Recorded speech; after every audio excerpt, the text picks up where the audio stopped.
What's up guys, it's Tommy here and welcome to a sensational brand new Liverpool transfer news video, because the journalist and BBC reporter Sani Dara is reporting that Liverpool have reportedly activated contacts ahead of triggering Mohamed Kudus' £85 million release clause ahead of the opening of the summer transfer window. He's saying, Ibrahim Sani Dara, who is a Ghanaian reporter, he's saying that English giants Liverpool are set to trigger the 85 million release clause for Mohamed Kudus to capture the Ghana superstar from West Ham United. So what do you think about this news? Do you think this is good value for money? Mohamed Kudus only has 7 goals and 6 assists, so the 85 million release clause seems very excessive, but let's talk about it and let's give you guys all the details from multiple journalists that I can gather for you guys. So if you enjoy these videos and if you appreciate me doing this work, then make sure to subscribe, turn on the bell notification so you never miss the videos. And Liverpool have activated contacts today to help them in completing the deal before agreeing personal terms with Mohamed Kudus. That's what this Ghanaian journalist is reporting. So leave your thoughts down below on what do you think about this. Liverpool want Kudus to bolster their squad, as incoming Dutch coach Arne is a huge fan of the former Ajax player, and Michael Edwards is a huge fan of Mohamed Kudus. Michael Edwards wanted Liverpool to sign Kudus when he was playing for Ajax, but instead we went for Cody Gakpo, who has been also a pretty good signing as well. The coming days will be crucial if the deal is to be completed, and the journalist understands that Manchester City, Arsenal, Real Madrid, Paris Saint-Germain have all made preliminary inquiries about Kudus, and Mohamed Kudus has played in no less than 6 different positions for West Ham this season: centre forward, left winger, right winger, left midfielder, right midfielder and attacking midfielder. So he can play in all kinds of attacking positions.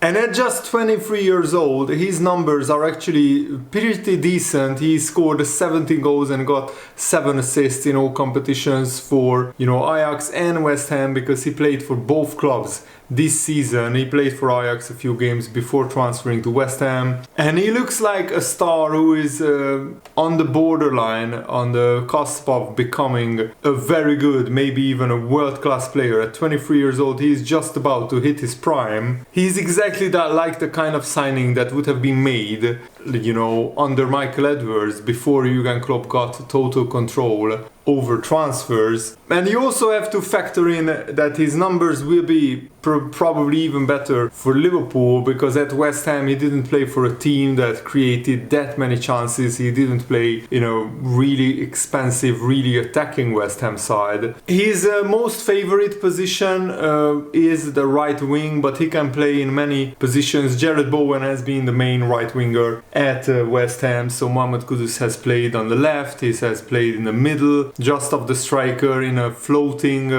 fluid role where he interchanges positions with Lucas Paqueta, and sometimes he even goes up front. And former Liverpool defender Jose Enrique believes that Mohamed Kudus would make a good replacement should Liverpool decide to sell Mo Salah. Of course, that depends on a lot of things. That depends on whether Salah wants to sign a new contract or not. That depends on what kind of offers Liverpool get for Mo Salah, what kind of wages or what kind of salary Mo Salah would want as well. Mohamed Kudus is someone that I think could be a replacement for Salah. Even last summer I would have said that, and now of course he's playing really well for West Ham. That's what Jose Enrique said, but I think that there is still a lot of moving parts in this deal before we can safely say that Mohamed Kudus is going to be a Liverpool player. But West Ham writer Shine Whetstone has said that release clauses in club contracts at West Ham only activate after the 3rd transfer window following their signing. The same was true about Lucas Paqueta, whose 85 million release clause only becomes active this summer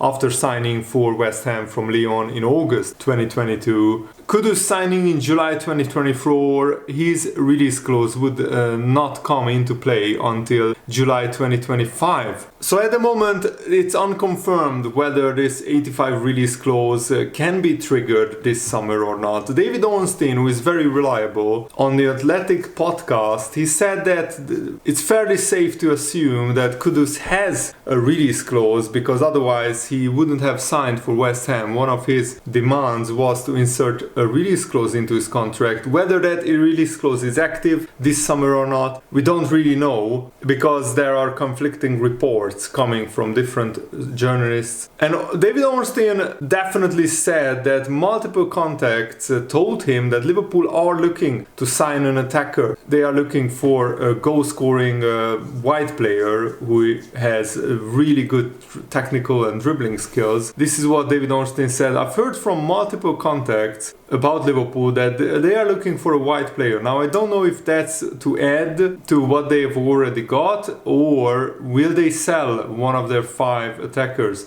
Is it because there has been speculation around the future of Luis Diaz, who is yet to sign a new contract? That's quite unusual for a player who has done so well. He has been linked with moves to Barcelona and Real Madrid, so let's wait and see on that. Thankfully, Luis Diaz has eased fears recently and said in an interview that he's very happy at Liverpool and he feels that there are great years coming at Liverpool Football Club. And that doesn't sound like a player who really wants to leave Liverpool. And Luis Diaz also absolutely loves the fans having a song about him. He said it's something beautiful and special because every time we go out and give it our all to uphold the institution, the football club, to do what I came to do from the first moment I arrived. I always wanted to perform well, Luis Diaz said. I always wanted to be one of the best, trying to respect everyone, seeing the fans sing my song. That beautiful song leaves you something very nice marked for you to take as a memory. I'm very happy at Liverpool. I thank them very much for what they are doing. I always go out happy to the field because I know I have the Liverpool fans' full support. I have grown a lot from the beginning of my career to today. I feel that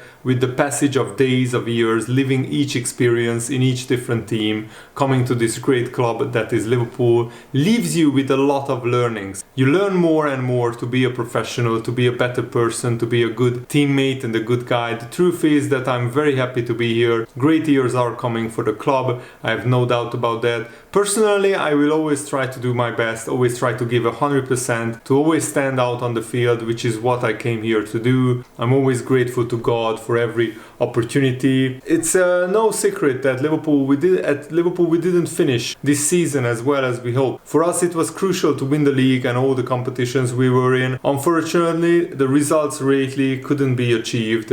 We fell behind as a team. We made a decent season still, both individually and as a group. There are many things to improve so we can have a perfect season, but I'm happy and content to be here. And that's crucial that Luis Diaz is saying that he's happy at Liverpool, so hopefully he will stay at Liverpool for many years to come. And I want Liverpool to add to their forward line. I wouldn't sell anybody. I would just sign one more attacker, but maybe not for 85 million. Somebody in the bracket of 30-40 million, a young attacker who can add to our forward line, I think is the way forward, because we need to spend big on a centre back and on a defensive midfielder. That's where I would concentrate our transfer funds if I was in charge of Liverpool's transfers. But you can't also argue that one of the main reasons why Liverpool haven't won the Premier League title is that Liverpool haven't been overperforming their non-penalty expected goals this season. Arsenal have overperformed by 8.9 goals and Man City by 11.1 in terms of the goal scoring numbers, in terms of the expected goals chances that they created. Also, Arsenal have scored a ludicrous Premier League leading, probably unrepeatable, 16.1 goals more than their post-shot expected goals suggests. Man City are 8th best in the league with 3.3, and this is the really damning and absolutely devastating statistic that Liverpool in terms of their post-shot expected goals, sit just 14th in the league. We are in the bottom half of the table by just overperforming our post-shot expected goals by 0.9. And of course, you have to point out there is a huge degree of variance in terms of involved in finishing, but Liverpool's numbers match up to the feeling that Liverpool fans have throughout the whole season, that we are just missing too many chances, because Liverpool have definitely the highest expected goals and the highest amount of chances created. We just are not taking them. And we also probably don't create as many clear chances as we would want.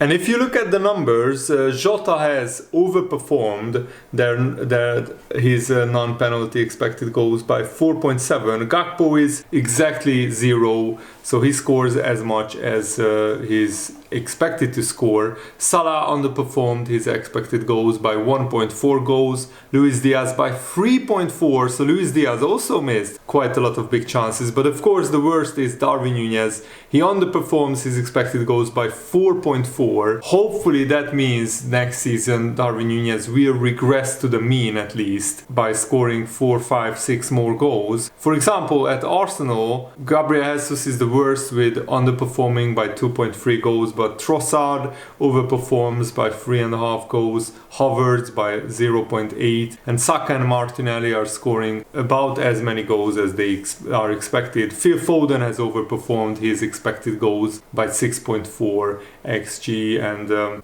Bernardo Silva by 2.4, Jeremy Doku by 0.7. Haaland has also underperformed his expected goals, but only by 1.6. I don't think Liverpool will be pushing Luis Diaz out of the door, and there is interest from Luis Diaz from Barcelona and Paris Saint-Germain. Probably Paris Saint-Germain can more than afford his really big transfer fee. And unless there is a ridiculous like 80 or 90 million pound offer for Luis Diaz, I would keep him. But if Paris Saint-Germain throws absolutely everything, throws the bank at Liverpool, then I would consider selling Luis Diaz, because I think we can replace his numbers by signing a Mohamed Kudus, who is just 23 years old. And you can produce probably similar amount of numbers, but also because he's so overpriced, Mohamed Kudus, I don't think it would be a good trade off, because we would probably have to sell Luis Diaz for a similar amount that we pay West Ham, so that wouldn't be a good deal. And you also have to factor in the decision of selling Darwin Núñez. Let's talk about him. Because yes, his expected goals, he underperformed that. So on that metric, yes, he probably had a poor finishing season. But if you look at his post-shot expected goals, which means that where his shots are actually going, there's this metric valued where his shots go on goal, and you see that Darwin Núñez is actually putting his shots at much better positions than last season. Last season he had a much worse quality of shots. This season he had a post-shot XG of 15.3, but his goal return in the Premier League is just 11. So that suggests two things. That suggests he came up against brilliant goalkeepers who saved a lot of his shots, and also bad luck, because 15.3 post-shot XG is actually brilliant numbers for a striker. If a striker hits a hot streak, he can easily overshoot that, and Darwin Núñez could have scored 18 to 20 goals in the Premier League alone with a little bit of better luck, and the goalkeepers maybe not being